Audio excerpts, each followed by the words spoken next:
संत शिरोमणि आचार्य गुरुवर श्री विद्यासागर जी महाराज की जय।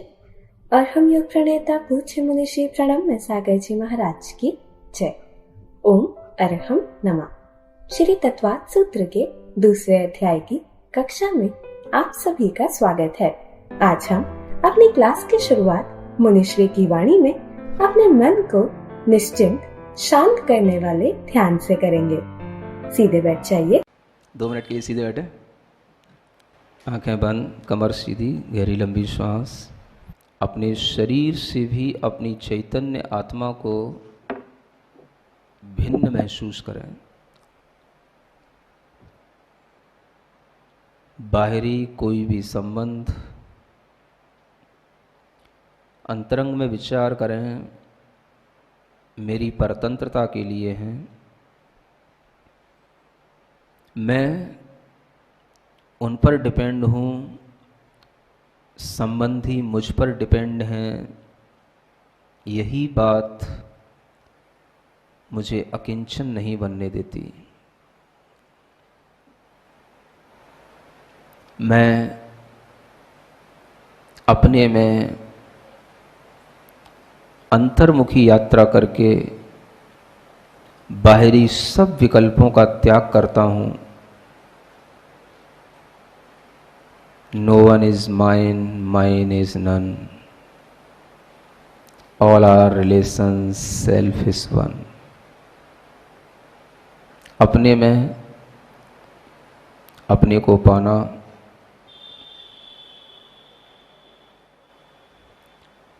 स्व धर्म को स्व में ही खोजना, स्व की अनुभूति में आना,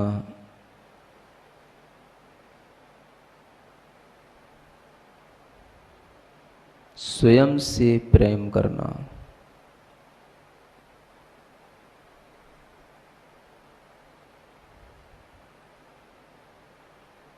मुझे अपने आप से प्रेम है।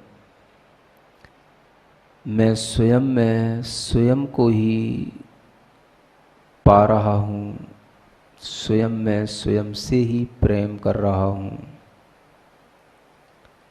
आई like my soul, I see my soul, I love my soul. मैं कुछ नहीं, मेरा कुछ नहीं।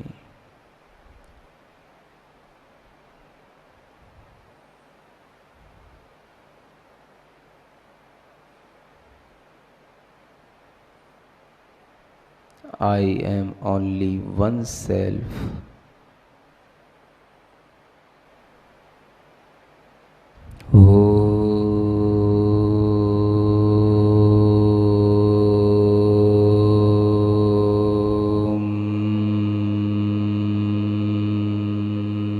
और हम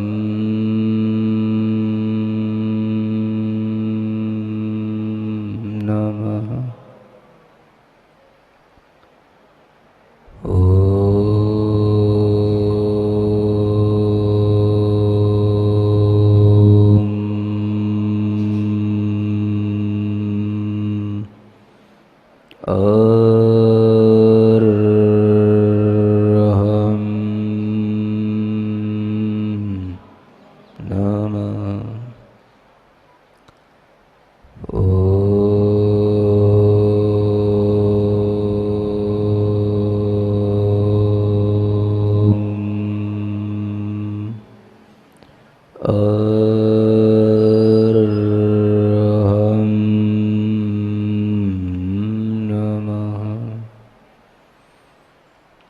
अपने आप में अपने को प्रसन्न महसूस करें। संकल्पित हों, मैं हर अभाव में भी खुश रहूँगा। अपने मन में भावना करें, मैं अकिंचन हूँ। सभी संबंध मेरे व्यवहार से हैं। वास्तव में तो मैं एक हूँ, अकेला हूँ। संसार में अकेला ही जन्म लिया हूँ, अकेला ही मृत्यु को प्राप्त होऊंगा। मैं एक हूँ, एकाकी हूँ, किंतु अपने में परिपूर्ण हूँ।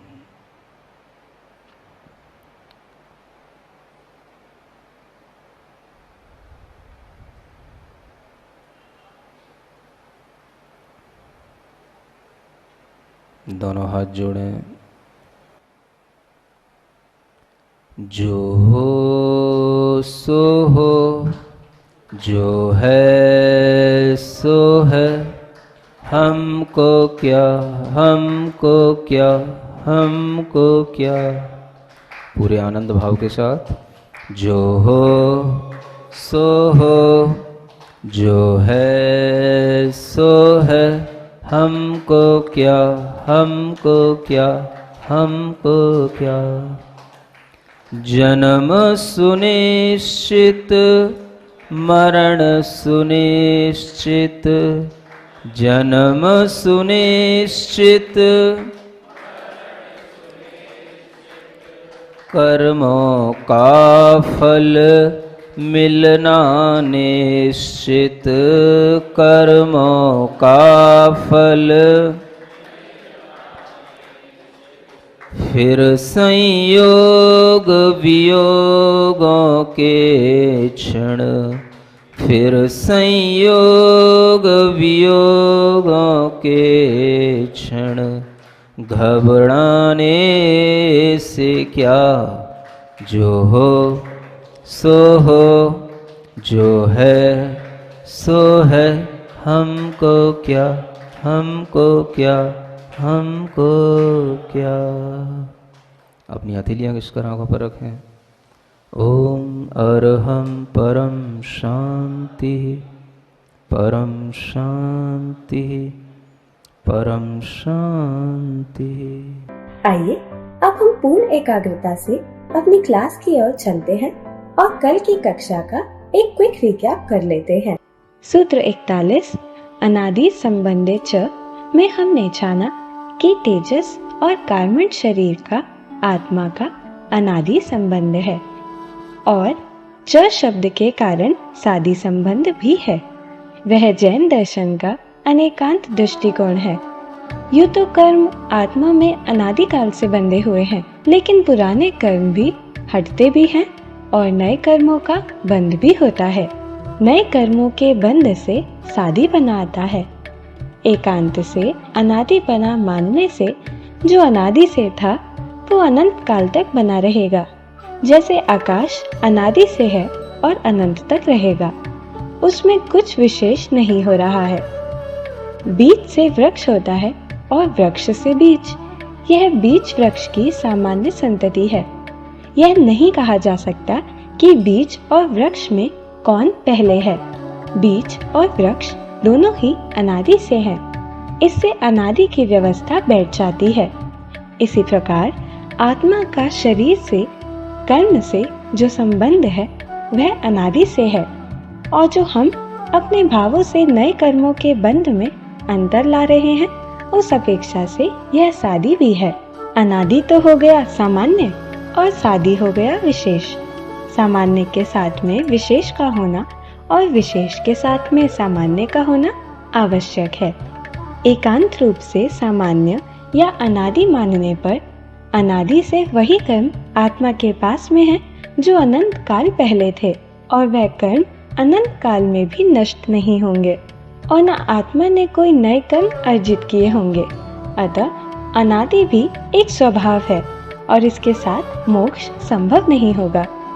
एकांत रूप से विशेष या सादी मानने पर भी मोक्ष नहीं होगा, क्योंकि इसका अर्थ होगा कि आत्मा और कर्म के संबंध की कहीं न कहीं शुरुआत हुई है। मतलब उससे पहले वे अलग अलग थे, यानी आत्मा शुद्ध था। अतः सिद्धांत बनेगा कि शुद्ध आत्मा को भी अशुद्ध बनाया जा सकता है। फिर मोक्ष का अभिप्राय क्या? हमने देखा कि जैन धर्म हर चीज को तर्क से सिद्ध करता है। हमने जाना कि बीज और वृक्ष की सामान्य संतति को मिटाने के लिए हमें वृक्ष के जितने बीज हैं उनको नष्ट करना पड़ेगा ताकि नए वृक्ष ना बने, या उस वृक्ष को नष्ट करना पड़ेगा ताकि बीज ना बने। इससे आगे की परंपरा स्वतः नष्ट हो जाएगी। जब हम विशेष को नष्ट करेंगे तो सामान्य अपने आप नष्ट हो जाएगा। इसे कर्मों पर घटित करें तो कर्म के फल, कर्म के बंध विशेष होते रहते हैं और वे सब अपनी स्थिति को बांधते रहते हैं। उन्हीं को हमें नष्ट करना होगा। आगे सूत्र 42 सर्वस्व में हम जानेंगे कि सभी संसारी जीव के लिए तेजस और कार्मण शरीर का संबंध सामान्य से रहता है। तो चलिए अब हम सभी अपने मोक्ष मार्ग को प्रशस्त करने के लिए पूज्य मुनि श्री का उद्बोधन सुनते हैं। मोक्षमार्गस्य नेतारं भेत्तारं कर्मभूरतां ज्ञातारं विश्वतत्त्वानां वन्दे तद्गुणलब्धये। देवादिदेव आदिम तीर्थंकर श्री ऋषभनाथ भगवान की, वर्तमान शासन नायक श्री वर्धमान महावीर भगवान की, परम पूज्य आचार्य गुरुवर श्री विद्यासागर जी महाराज की। मान लो कोई भी आपके सामने तलवार लेकर के आ जाता है। आदमी आप उसको पहले से जानते थे, आदमी सामान्य, आज ये तलवार क्यों उठा लिया अपने हाथ में? आपको अपना बचाव करना है, आपको उसे रोकना है या उसे अब आपको नष्ट करना है, तो पहले आपको क्या नष्ट करना पड़ेगा? जो वो हाथ में तलवार लिए है उससे वार करना चाह रहा है, पहले उस तलवार पर वार किया जाए, उसके हाथ पर वार किया जाए, जिससे कि वो तलवार चला ना पाए। बस वो विशेष नष्ट हुआ तो सामान्य अपने आप ढेर हो जाएगा। समझ आ रहा है? कर्म के फल, कर्म के बंध जो विशेष विशेष होते रहते हैं और वो सब अपनी अपनी स्थिति को नया नया बांधते रहते हैं, उन्हीं को हमें नष्ट करना होता है। और एक बार जब विशेष नष्ट हो जाता है तो सामान्य भी अपने आप समाप्त हो जाता है। समझ में आ रहा है? तो आत्मा में तेजस और कार्मण शरीर का जो संबंध है वो अनादि भी है और सादि भी। आज तक आप लोगों ने अनादि तो सुना होगा, सादि की महिमा नहीं सुनी होगी। सुन रहे हो? हाँ, ये तत्वार सूत्र जो आप पढ़ रहे हो इसमें आपको नई नई चीजें भी मिलेंगी। समझ आ रहा है? तो ये जो सादी बंध है ये कहां से आया? तो आचार्य कहते हैं च शब्द से इस सादी संबंध को भी लगाना, अनादि संबंधे च। अब देखो आगे क्या कहते हैं, सर्वस्य, क्या कहते हैं? हाँ, सर्वस्व नहीं बोलना सर्वस्व नहीं है, ये क्या है? सर्वस्य, मतलब कि सभी जीवों के लिए यह सामान्य रूप से इसी तरह से तेजस और कार्मण शरीर का और आत्मा का बंध रहता है। सभी जीवों के लिए, जितने भी संसारी जीव हैं, कोई भी संसारी जीव इन तेजस और कार्मण शरीर से कभी भी रहित नहीं हुआ, कोई भी गति में नहीं हुआ, विग्रह गति में भी नहीं हुआ, तो अब और अन्य गति में कहां होएगा, है ना? तो सभी जीवों के लिए ये तेजस और कार्मण शरीर का जो संबंध है वो अनादि भी है, सादि भी है, और जो पहले बताया गया अप्रतिघात से सहित है वो भी है। ये सब जीवों में लगाना, सबको जानना। समझ आ रहा है ना? अब सबका मतलब कुछ बच जाता है क्या? नहीं बचता ना। सब माने तो सभी होता है, सब माने सभी होता है ना। देखो एक बार की बात बताता हूँ आपको। जब आचार्य महाराज तत्वार सूत्र पढ़ाते हैं, संघ में बहुत सारी चर्चाएं करते हैं, तो आचार्य महाराज बहुत सारा चिंतन देते हैं कई बार, है ना? और वो चिंतन भी ऐसा होता है कि जो आपने सुन रखा है, पढ़ रखा है, उससे एकदम से उनका चिंतन अलग होता है। और जितने भी संघ में लोग रहते हैं उन सबके लिए वो जब चिंतन सुनाते हैं तो फिर वो देखते हैं कौन क्या प्रतिक्रिया कर रहा है। समझ आ रहा है? हम जैसे लोग अगर वहां बैठे होंगे तो हमारी शकल देखेंगे देखो अभी कुछ बोलने वाला है, क्योंकि उन्हें पता है ये बिना बोले रुकेगा नहीं। अब देखो एक बार आचार्य महाराज ने क्या चिंतन दिया, इस सर्व शब्द से मुझे याद आया, पहले अध्याय में एक सर्व शब्द आया था, है ना, सर्व द्रव्य पर्यायेषु केवलम, है ना, सर्वदेव पर्यायेषु केवलस्य आया ना। केवल ज्ञान का विषय क्या है? सभी द्रव्यों की सभी पर्यायों में केवल ज्ञान रहता है ना। अब मैं आपको आचार्य महाराज का चिंतन सुनाता हूं। आचार्य महाराज कहते हैं, देखो यहां क्या लिखा है? सर्व द्रव्य लिखा है। क्या कहना चाह रहे हैं आप? यहां हम ये कहना चाह रहे हैं कि सर्व द्रव्य का मतलब सर्व द्रव्य ही है, सब। सबका मतलब अनंत नहीं है। क्या कह रहे हैं? सर्व का मतलब अनंत नहीं है। अनंत में तो क्या हो गया? जिसका अंत ही ना हो उसको अनंत कहते हैं। और सब माने समस्त, जो कुछ भी है वो सब द्रव्य को जान रहे हैं, सब पर्यायों को जान रहे हैं, लेकिन अनंत द्रव्य को जान रहे हैं। जिसका कोई अंत ही नहीं है तो उसको जान कैसे लेंगे वो? सुन रहे हो? अब ये चिंतन, क्या उत्तर दोगे आप? इतनी जल्दी उत्तर दे ही नहीं सकते आप। जब आचार्य महाराज ने कोई चिंतन दिया है तो उसके लिए एकदम से कुछ भी बोलोगे तो आपके लिए उत्तर देना एक तरीके से वो उत्तर आपका खारिज हो जाएगा। समझ आ रहा है? अब आप कहोगे नहीं सबका मतलब सभी होता है, वो तो सब तो होता है, वो तो मैं भी कह रहा हूं सबका मतलब सब होता है। सब में अनंत तो आ ही गया? नहीं, सब में अनंत नहीं आ गया। अनंत अलग चीज है, सब अलग चीज है। कौन कह रहा? ये गुरु महाराज का चिंतन है। सुन रहे हो? तो वो क्या कहना चाह रहे हैं? अब आपके लिए बताना चाह रहे हैं कि देखो, अनंत का मतलब यह है कि जिसका अंत नहीं है। तो ऐसा भी कुछ है जिसका अंत नहीं है। अंत नहीं है, वहां तक वो नहीं पार पा रहे हैं। सबका तो पार पा लेंगे, सब तो जान लिया। समझ आ रहा है? लेकिन सबका मतलब अनंत नहीं हो गया। अगर शब्द को पकड़ोगे तो आपको कुछ गहराई समझ में आएगी। सबका मतलब अनंत नहीं हो गया। अगर अनंत हो गया तो फिर वो अनंत उन्होंने उसका अंत पा लिया, फिर तो ये हो जाएगा। अगर उन्होंने अनंत को भी जान लिया तो माने उसका उन्होंने अंत जान लिया। अगर उन्होंने पूरा अनंत जान लिया तो अब सिर्फ बातों का ही जमा खर्च खेल है सब। देखो समझ आ रहा है ना? हाँ, तो ये गुरु महाराज का चिंतन है। अब वो कहते हैं कि अगर सर्व द्रव्य पर्यायों को जान लिया तो इसका मतलब है कि उन्होंने सबको ही जान लिया, माने जितना है उतना जान लिया। जो जिस समय पर उपलब्ध है जितना है उतना जान लिया। अनंत को जान लिया, ऐसा कैसे कह सकते हैं? सुन रहे हो? तो इस तरह के चिंतनों से आचार्य महाराज हमेशा संघ में मुनि महाराजों की दिमाग में खुजली पैदा करते हैं। समझ आ रहा है? हाँ, फिर हम जैसे लोग होते हैं तो फिर क्या करते हैं? ये ग्रंथ उठाएंगे, वो ग्रंथ उठाएंगे, इसमें ये लिखा है, उसमें ये लिखा है, फिर आचार्य महाराज को दिखाएंगे। इसी में आनंद आता है। समझ आ रहा है? आप कहोगे ज्ञानियों का आनंद किसमें आता है? तो इसमें आता है। ये आनंद संग में ही रह करके मिलता है। समझ आ रहा है? जब हम फिर ये कहेंगे कि देखो, अब क्या कहेंगे? अगर सर्व शब्द का अर्थ वहां पर आपने अनंत नहीं माना, समझ आ रहा है? अब मैं क्या तर्क करूंगा उनसे? अगर आपने सर्व शब्द का अर्थ वहां पर आप अनंत नहीं ले रहे हो तो ये बताओ कि दूसरे अध्याय में जो लिखा है सर्वस्य,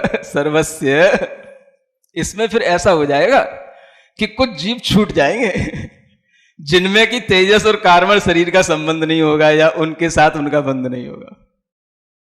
समझ आ रहा है?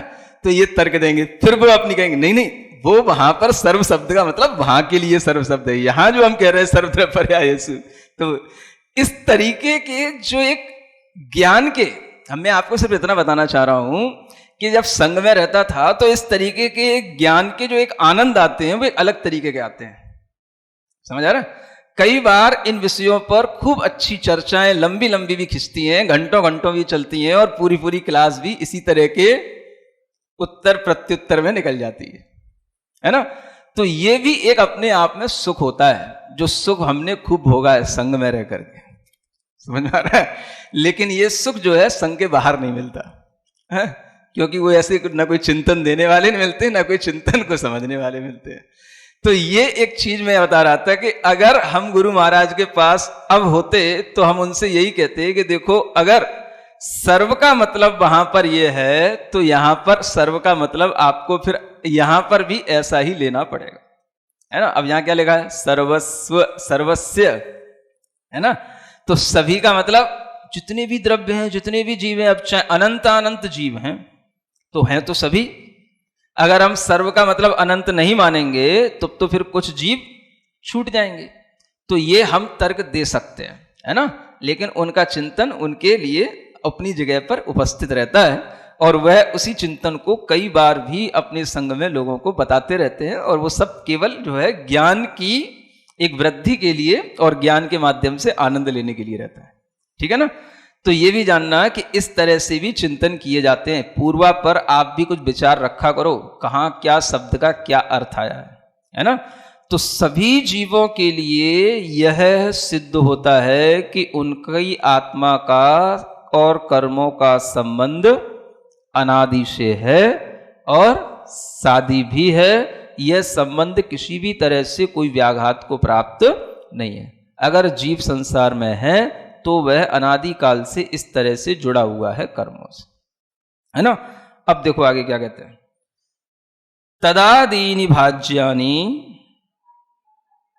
युगपदे कस्मिन्ना चतुर्भ्यः। पढ़ पाओगे? तदादीनि भाज्यानि, है ना। अब देखो तत् ये सर्वनाम शब्द है। जब ये तत् इत्यादि आता है, तत् एतत्, तो इसका संबंध पूर्व सूत्र से लगा। तत् माने वह, है ना, वह जिसकी आदि में है। आदि माने प्रारंभ वहां से करना। अब यहां यह बताया जाने वाला है कि एक साथ कितने शरीर एक जीव के पास होते हैं। एक साथ माने मतलब एक समय में, एक काल में। जो युगपत शब्द है, युगपत का मतलब एक टाइम पर, समझ आ रहा है ना। वैसे तो अलग अलग टाइम पर अलग अलग हो सकते हैं, लेकिन एक टाइम पर कितने एक शरीर एक साथ हो सकते हैं, तो ये युगपत माने एक साथ होता है। तो आचार्य कहते हैं एक साथ यदि होंगे तो कितने होंगे? तद आदिनी, उसको आदि लो। तत् माने जो हम पहले आपको बता करके आ रहे हैं, जिसकी चर्चा चल रही थी, जिसका प्रसंग चल रहा था। कौन से? तेजस और कार्मण शरीर, उनसे प्रारंभ करो। दो शरीर पहले हैं, समझ आ रहा है ना। मतलब कि एक तो कभी होना ही नहीं, शरीर रहेंगे तो कम से कम कितने? दो रहेंगे। तद आदिनी। फिर भाज्य माने अब आप उसके विकल्प बनाते चले जाओ। दो के साथ में तेजस कार्मण का एक दो का जोड़ा हो गया। अगर आप इसमें औदारिक शरीर और जोड़ दोगे तो कितने हो गए? तीन शरीर हो गए। एक साथ कितने शरीर होंगे? तीन शरीर होंगे। अगर वही जीव तेजस कार्मण शरीर के साथ में देव या नरक गति को प्राप्त हो गया, वैक्रियक शरीर मिल गया उसको, तो उसके कितने शरीर हो गए? तो भी तीन शरीर हुए। चार कहां हो गए, है ना। तो तीन का जोड़ा दो तरीके से बना, तीन का भंग। औदारिक तेजस कार्मण, वैक्रियक तेजस कार्मण, ठीक है ना। अब देखो कोई परिस्थिति ऐसी, प्रसंग ऐसा बनता है, आहारक शरीर, जिसके बारे में कल भी बताया था, आज भी आगे प्रसंग आ सकता है। आहारक शरीर मुनि महाराज के मस्तक से निकलने वाला एक विशिष्ट शरीर होता है, शुभ होता है। अगर वह आहारक शरीर भी निकलता है तो क्या बनेगा? औदारिक शरीर है ही, तेजस कार्मण है ही, है ना, और आहारक शरीर और हो गया। तो ये क्या हो गए? ये चार शरीर हो गए। ये क्या लिखा है? आ चतुर्भ्यः युगपद एकस्मिन्ना आ चतुर्भ्यः। एकस्मिन् माने एक आत्मा में चार शरीर ही होंगे। आ चतुर्भ्यः, ये जो आंग शब्द होता है, आ, ये अभिविधि अर्थ में होता है। उपसर्गों के वैसे तो सभी के अनेक अर्थ होते हैं, लेकिन पर्टिकुलर किसी उपसर्ग को यहां पर अगर लिया गया है तो उसके अर्थ जो है उसी अर्थ में लिए गए हैं, जैसा कि आगे पीछे बताए जा चुके हैं, है ना। ये सूत्र जो है इसी तरीके के अंग का प्रयोग पहले अध्याय में भी आया, जब ज्ञान के साथ किया गया, वहां पर भी अंग आया। एक प्राक शब्द आता है ना, जो आपने पहले पढ़ा, प्राक चतुर्भ्य, है ना, चार समय से पहले पहले। तो प्राक माने हो गया पहले पहले, माने उसमें 4 को ग्रहण नहीं करना है, 4 को छोड़ करके 3 को लेना है। और जब आंग कहते हैं तो आचार्य यहां कहना चाह रहे हैं कि आंग का मतलब यहां पर आपको 4 को लेना है, छोड़ना नहीं है, 4 के पहले पहले नहीं करना है। तो इसको बोलते हैं अभिविधि, माने वहां तक ये विधि जाएगी 4 शरीरों तक। तो एक साथ एक आत्मा में कितने शरीर हो सकते हैं? 4 शरीर हो सकते हैं। कौन कौन से? तेजस, कार्मण, औदारिक और आहारक। ऐसा तो नहीं बनेगा कि तेजस, कार्मण, वैक्रियक और आहारक, नहीं बनेगा। क्यों नहीं बनेगा? क्योंकि वैक्रियक जीवों को, वैक्रियक शरीर वालों को आहारक शरीर की प्राप्ति नहीं होती। ठीक है ना? तो ये जो है एक साथ रहने वाले 4 शरीरों का यही भंग बनता है। अब आप देखो इसमें 5 नहीं बनेंगे, है ना? कभी भी वैक्रियक शरीर और आहारक शरीर साथ साथ नहीं रह सकते। आपके अंदर विक्रिया की शक्ति हो सकती है, मनुष्य भी विक्रिया करते हैं, त्रियंश भी विक्रिया करते हैं, लेकिन विक्रिया करने के साथ साथ उनके अंदर वो वैक्रियक शरीर नहीं आ जाता, है ना? विक्रिया करने की शक्ति होना अलग बात है और वैक्रियक शरीर होना ये अलग बात है। तो वैक्रियक शरीर वही कहलाएगा जिसमें कि देव और नारकियों की तरह जो उपपाद के द्वारा प्राप्त हुआ हो, वही शरीर वैक्रियक शरीर कहलाएगा, है ना? इस तरह से एक साथ एक जीव में कितने शरीर हो सकते हैं? अधिक से अधिक 4 शरीर हो सकते हैं। आगे कहते हैं निरुपभोग मंत्यम, है ना? क्या कहते हैं? अब ये जो अंत्यम माने अंत का शरीर है, ये निरुपभोग्य है, निरुपभोग है, निरुपभोग मंत्यम, उपभोग से रहित है। उपभोग क्या कहलाता है? शब्द आदि के द्वारा इंद्रियों के विषयों को ग्रहण करना, माने शब्द आदि जो इंद्रियां को ग्रहण करने के लिए, इंद्रियों के विषयों को ग्रहण करने के लिए जो हम अपनी एक प्रणाली अपनाते हैं, ये उपभोग कहलाता है। मतलब क्या हुआ? इंद्रियां होंगी तो इंद्रियों के विषयों को आप ग्रहण कर पाओगे, इसको बोलते उपभोग। शब्द सुनना, आंखों से देखना, चखना, ये सब क्या हो गया? ये उपभोग कहलाता है। तो आचार्य कहते हैं ये जो अंत का शरीर है, कार्मण शरीर, यह उपभोग से रहित होता है। यानी इस शरीर का कोई भी उपभोग रूप कार्य नहीं होता है। इंद्रिय आदियों के माध्यम से इसमें कोई भी उपभोग नहीं होता है। उपभोग कौन करेगा? एक तो औदारिक शरीर करेगा, वैक्रियक शरीर करेगा, आहारक शरीर करेगा। ये शरीर तो उपभोग करते हैं या इनका उपभोग हो सकता है, लेकिन कार्मण शरीर का ना उपभोग होता है ना उपभोग किया जा सकता है, ना वो स्वयं करता है। समझ आया? क्या मतलब हुआ कि कार्मण शरीर में कभी भी इंद्रिय आदि विषयों की उपलब्धि नहीं हो पाती। अब कार्मण शरीर कार्मण काय योग के साथ होएगा, ये तो समझ लिया ना, विग्रहगतौ कर्म योग है ना। अब इस कार्मण शरीर के साथ में जब ये कार्मण काय योग होगा तो ये विग्रह गति में होगा। विग्रह गति में शरीर तो होता नहीं, इंद्रियां होती नहीं, तो वहां पर वह किसी भी तरह से शब्द आदि का कोई उपभोग नहीं कर सकता। माने वहां पर जीव शब्द आदि को सुन नहीं सकता है। शब्द आदि का उपभोग करने के लिए इंद्रियां होना जरूरी है, और उन इंद्रियों में भी 2 प्रकार की इंद्रियां बताई थी, एक द्रव्येंद्री और एक भावेंद्री। भावेंद्री क्या होती है? जो ज्ञानावरण आदि कर्मों की लब्धियां हैं, क्षयोपशम है और तदनुरूप जो उपयोग है, ये कहलाती है भावेंद्री। द्रव्येंद्रियां जो निवृत्ति, रचना इत्यादि के माध्यम से होती हैं, ये कहलाती है द्रव्येंद्रियां। तो उस समय पर विग्रह गति में अगर देखा जाए तो वहां पर भाव इंद्रियां तो होती हैं लेकिन द्रव्य इंद्रियां नहीं होती। क्या होता है? भावेंद्री का मतलब वहां क्षयोपशम तो है, क्योंकि क्षयोपशम लेकर के जाएगा तभी जाकर के उस तरीके की रचना करेगा वो आगे। पंच इंद्री बनना है, 4 इंद्री बनना है, उस तरीके का क्षयोपशम उसके साथ में है। तो वहां पर भाव तो है, क्षयोपशम की साथ में क्षयोपशम भाव है, भाव इंद्रियां हैं, लेकिन अभी निवृत्ति नहीं हुई किसी चीज की। वो कहाँ होगी? जहां वह जन्म लेना होगा वो वहां होगी। तो जब तक इस तरह की निवृत्ति नहीं होगी तब तक उसके लिए किसी भी इंद्रियों के जो विषय हैं उनका उपभोग नहीं हो सकता।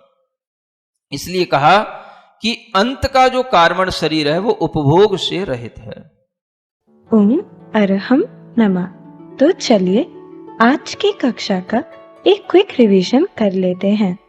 सूत्र 42 सर्वस्व में हमने जाना कि सभी संसारी जीवों के लिए सामान्य रूप से तेजस और कार्बन शरीर का संबंध रहता है। यह संबंध अनादि भी है, सादी भी है, अप्रतिघात से सहित है और यह हर गति में विग्रह गति में भी रहता है। मुनिश्री ने आचार्य श्री के एक संस्मरण में बताया कि किस तरह आचार्य महाराज संग में नए नए चिंतन देकर मुनि महाराजों के दिमाग में खुजली पैदा करते थे। आचार्य श्री ने अपने चिंतन में पहले अध्याय के सूत्र सर्वद्रव्य पर्यायेषु केवलस्य में सर्व शब्द का अर्थ सभी द्रव्यों की सभी पर्यायों से लिया है। सर्व का मतलब अनंत नहीं लिया, यानी सर्व द्रव्य का मतलब अनंत द्रव्य नहीं लिया। गहराई से समझ में आया कि सबका मतलब अनंत नहीं है। अगर अनंत हुआ तो फिर उन्होंने अनंत को जान लिया, मतलब उसका अंत जान लिया। उनके अनुसार उन्होंने सबको ही जान लिया, अर्थात जितना है उतना जान लिया। जो जिस समय पर उपलब्ध है, जितना है उतना जान लिया। अगर सर्व शब्द का अर्थ वहाँ अनंत नहीं माना तो यह तर्क बनता है कि वर्तमान सूत्र सर्वस्व में कुछ जीव छूट जाएंगे जिनमें तेजस और कार्बन शरीर का संबंध नहीं होगा या उनके साथ उनका बंध नहीं होगा। सूत्र 43 तदादीनि भाच्यानि युगपदेकस्मिन्ना चतुर्विह में हमने यह जाना कि जीव के पास एक साथ कितने शरीर हो सकते हैं। अलग अलग टाइम पर यह संख्या अलग अलग हो सकती है। जीव के कम से कम 2 शरीर होंगे, तेजस और कार्बन। अगर 3 शरीर होंगे तो औदारिक, तेजस और कार्बन या वैक्रिय, तेजस और कार्बन होंगे। जब मुनि महाराज के मस्तक से आहारक शरीर निकलता है उस समय उनके पास 4 शरीर होते हैं, आहारक, औदारिक, तेजस और कार्बन। एक आत्मा में 4 शरीर ही अधिकतम हो सकते हैं। वैक्रिय शरीर के साथ औदारिक और आहारक शरीर नहीं हो सकते। हमने जाना कि मनुष्य और तिर्यंश भी विक्रिया शक्ति से विक्रिया करते हैं, लेकिन उनका शरीर वैक्रियक नहीं हो जाता। वैक्रियक शरीर सिर्फ उपपात शैया पर उत्पन्न देव और नारकियों के ही होता है। सूत्र 44 निरुपभोग मध्यम में आचार्य कहते हैं कि अंत का शरीर कार्बन शरीर निरुपभोग है, अर्थात उपभोग से रहित है। उपभोग का अर्थ है इंद्रियों द्वारा इंद्रियों के विषयों को ग्रहण करना, जैसे शब्द सुनना, आंखों से देखना, चखना आदि। उपभोग औदारिक, वैक्रिय और आहारक शरीर करते हैं। कार्बन शरीर में इंद्रिय आदि के माध्यम से कोई भी उपभोग नहीं होता है। कार्बन का योग जो विक्रय गति में होता है वहाँ द्रव्य इंद्रियों की निवृत्ति नहीं होती, अतः शब्द आदि विषयों का उपभोग नहीं हो सकता। तो चलिए अब हम सभी चिन्वानी स्तुति करेंगे और तत्पश्चात समय होगा आज के सवाल का। सिरिजिणवाणी जग कल्याणी जग जन मदतम मोहरी जणमण हारी गढ़हर हारी जम जरा भव रोग हरि तिथ्य राणम दिव्य झुणिम जो पड़ई सुणई मय्ये धारई राणम सौख मणंतम धरिय सासद मोक्ष पदम पावई। सासद मोक्ष पदम पावै।